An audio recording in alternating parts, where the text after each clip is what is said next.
Hello friends, you are welcome in my channel.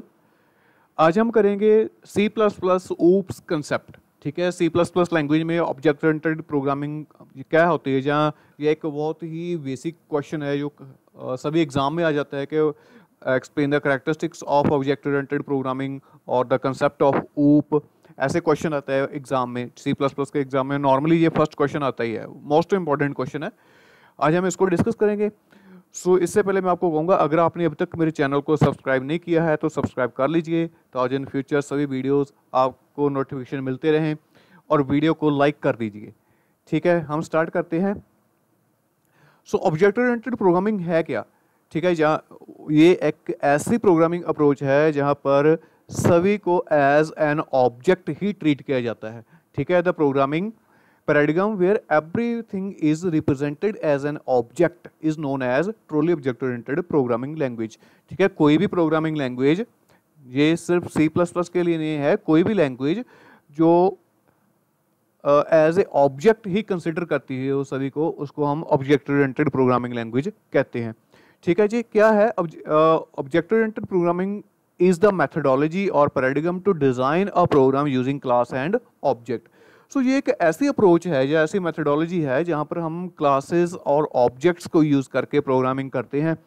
क्यों करते हैं? कि it simplifies the software development and maintenance by providing some concepts. ठीक है, इस अगर हम इसको यूज़ करते हैं तो सॉफ्टवेयर डेवलपमेंट जो वो ईजी हो जाती है। और कौन से कंसेप्ट प्रोवाइड करती है? ऑब्जेक्ट है इसमें, देन उसके बाद क्लास है, इनहेरिटेंस है, पॉलीमॉर्फिज्म है, एब्स्ट्रक्शन है। ठीक है, ये वाले इसके एक इनकैप्सुलेशन। ये वाले इसके मेन कंसेप्ट्स हैं जिनको यूज़ करके हम प्रोग्रामिंग कर सकते हैं और सॉफ्टवेयर डेवलपमेंट करनी बहुत इजी हो जाती है।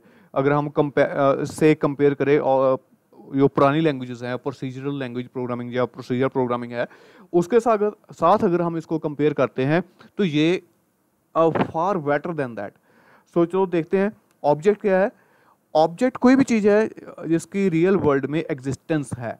ठीक है, object means real world entity which has its independent existence. ठीक है, कोई भी एंटिटी जो वर्ल्ड में एग्जिस्ट करती है उसको हम ऑब्जेक्ट कहते हैं। Such as pen, chair, table, bench, जो मर्जी हम कह सकते हैं, ये सभी ऑब्जेक्ट में आ जाते हैं। जैसे पर्सन है, प्लेस है। ठीक है, जो भी एग्जिस्ट करता है, बस इतना माइंड में बिठा लो कि जो भी चीज़ वर्ल्ड में एग्जिस्ट करती है that is the object. Any entity that has state and behavior is known as an object। जिसका behavior है, it can be physical और logical। ऑब्जेक्ट फिजिकल भी हो सकता है और लॉजिकल भी हो सकता है।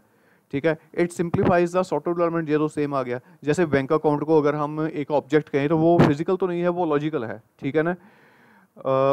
ये इसके एग्जांपल्स हैं, जैसे ये टेबल है, फैन है, बाइक है, पेन, कीबोर्ड, ये सभी के सभी ऑब्जेक्ट्स ही हैं। ठीक है, कोई भी हम इसमें कुछ और भी ऐड कर दे तो वो एज ए ऑब्जेक्ट ही आएगा। उसके बाद क्लास पर आते हैं। क्लास एक ब्लूप्रिंट है। ठीक है, जिसको या collection of similar type of objects. ठीक है, class is collection of similar type of objects. अगर एक टाइप के ऑब्जेक्ट्स को हम एक जगह कलेक्ट कर लेते हैं तो उसको हम क्लास कहते हैं। तो बेसिकली ये एक ब्लूप्रिंट है जो डिफाइन करते हैं कि ऑब्जेक्ट क्या करेंगे। It is a blueprint, it basically blueprint for an object. It defines what an object consist of. Define क्या करती है क्लास कि एक ऑब्जेक्ट में क्या क्या हो सकता है। ठीक है ना। And what type of operations can be performed on an object. Object में क्या क्या हो सकता है और कौन से ऑपरेशन परफॉर्म कर सकते हैं या कौन से ऑपरेशन परफॉर्म हो सकते हैं, वो कौन डिफाइन करता है? क्लास। ठीक है, सिमिलर टाइप के ऑब्जेक्ट्स का एक कलेक्शन है और ऑब्जेक्ट में क्या हो सकता है, वो कौन से ऑपरेशन परफॉर्म हो सकते हैं, ये सारा क्लास डिफाइन करती है। उसके बाद इसका नेक्स्ट आता है इनहेरिटेंस। इसको भी नेक्स्ट पेज में ले जाते हैं। इनहेरिटेंस क्या है? जैसे प्रॉपर्टीज एक्वायर कर लेते हैं। Inheritance is the process of creating new class from an existing class. It provide the code reusability. ठीक है, अगर हमारे पास कोई क्लास एग्जिस्ट कर रही है, उससे हम न्यू क्लास बना सकते हैं। ठीक है, जैसे रियल लाइफ में एग्जांपल लेते हैं, कहते हैं कि जो बच्चे हैं होते हैं उनके पेरेंट्स की कुछ करैक्टरिस्टिक्स बच्चों में ऑटोमेटिकली आ जाती हैं, इनहेरिट हो जाती हैं। ठीक है, अगर किसी ऑब्जेक्ट ओरिएंटेड प्रोग्रामिंग में हमें कुछ करना है किसी क्लास में और ऑलरेडी हमारे पास एग्जिस्ट भी करता है, या ये कह लो कि हमने कुछ एग्जिस्टिंग में कुछ ऐड ऑन करना है नई क्लास में, तो हमें जो वो रिक्रिएट नहीं करना पड़ेगा, जो हमारे पास ऑलरेडी एग्जिस्टिंग है हम उसको एज इट इज़ यूज़ करके नई क्लास डिफाइन कर सकते हैं। उसके बाद पॉलीमॉर्फिज्म आता है। पॉलीमॉर्फिज्म क्या है? Is the ability to take more than one forms. ठीक है, एक से ज्यादा फॉर्म लेने की एबिलिटी है, that is the polymorphism. In the C++ we use the function overloading and function overriding to achieve the polymorphism। ये C++ के कंसेप्ट है, ये आने वाली वीडियोस में हम करेंगे। ठीक है, फंक्शन ओवरलोडिंग क्या होता है, फंक्शन ओवरराइडिंग क्या होता है, ये सब हमने कवर करना है। और अगर मैं नॉर्मल एग्जांपल लूँ, हमारे पास प्लस का ऑपरेटर है, वो आपने सी लैंग्वेज में भी पढ़ा होगा। प्लस ऑपरेटर अगर हम करैक्टर डाटा पर अप्लाई करते हैं तो वो दोनों को कंबाइन कर देता है।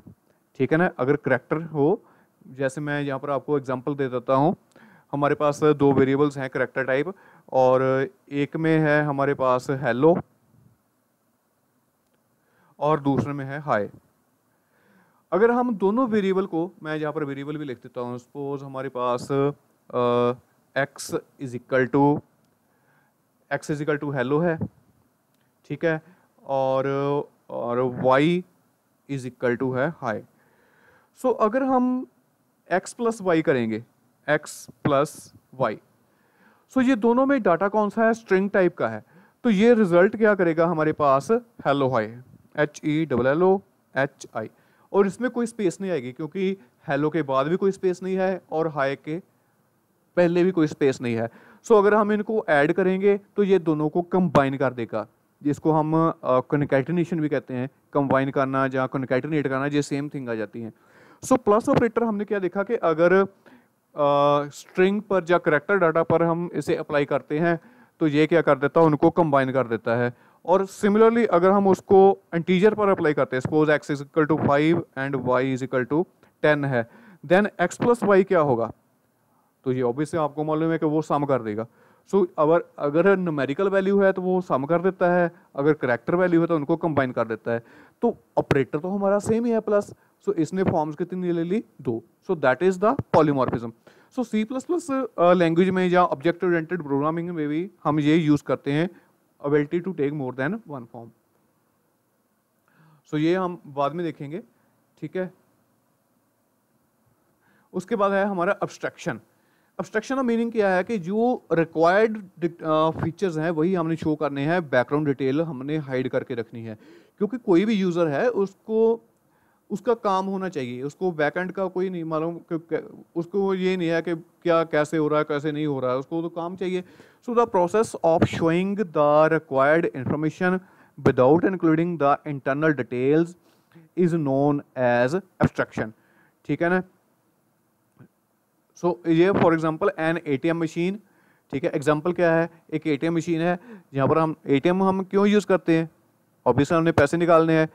तो कभी हमने ये सोचा कि एटीएम मशीन कैसे भी पैसे निकालता है? अंदर जैसे हम एंट्री कर देते हैं, जो भी पासवर्ड एंटर कर देते हैं, सिलेक्शन कर लेते हैं, और उसके इंटरनल क्या वर्किंग होती है कि वो ऑटोमेटिकली जितनी हमने हमारे अकाउंट से ही उतनी अमाउंट निकाल देता है और डिडक्ट हो जाता है। ये इंटरनल वर्किंग हमें तो कभी सोची नहीं, क्योंकि हमें इसके कोई मालूम भी नहीं, या कैसे हमने इससे कुछ लेना देना नहीं है, हमें तो पैसे चाहिए, पैसे निकाल लिए। So that is the abstraction. So ATM ने क्या किया कि हमें पैसे चाहिए थे, पैसे निकाल कर दे दिए, और इंटरनल क्या हो रहा है वो सभी हिडन है। सो इन C++ we use the abstract class and interface to achieve the abstraction। Interface C++ चलो नहीं है वैसे, ठीक है, और C++ में ये चीज़ करते हैं। उसके बाद लास्ट है हमारा इनकैप्सुलेशन। इनकैप्सुलेशन का मीनिंग क्या है कि binding code and data together into a single unit is known as encapsulation. Means that कि हम C++ में क्लास में डाटा को बाइंड करके रखते हैं, दैट इज द इनकैप्सुलेशन। देखो, इन C++ the private data of class is hidden from external world. So class में जो भी प्राइवेट डाटा है वो इनकैप्सुलेटेड है। इनकैप्सुलेटेड मीनिंग कि वो हिडन है, उसको बाहर से कोई भी एक्सेस नहीं कर सकता। सो दैट इज, ठीक है, इनकैप्सुलेशन। सो इसकी रिक्वायरमेंट क्या है समटाइम्स क्या है कि कोई क्रिटिकल इंफॉर्मेशन होती है जिसको हमने सिक्योर करके रखना होता है, जैसे अकाउंट नंबर होता है या ट्रांजैक्शन होती है या कस्टमर की जो इन्फॉर्मेशन है वो एक सेंसिटिव या क्रिटिकल इन्फॉर्मेशन है, उसको हमने सेफ रखना होता है। तो हम उसको क्या करते हैं, बाइंड प्राइवेट में रख लेते हैं, तो वो इनकैप्सुलेट हो जाता है, उसको कोई भी असेस नहीं कर पाता। ठीक है, तो ये इनकैप्सुलेशन था और ये हमारे सारे के सारे कंसेप्ट इसके कवर हो गए हैं। अगर आपको कोई प्रॉब्लम हो तो आप कमेंट कर सकते हैं, तो मैं उसमें जवाब जरूर दूंगा। Thanks for watching the video, have a nice day and subscribe my channel, like the video. Thank you.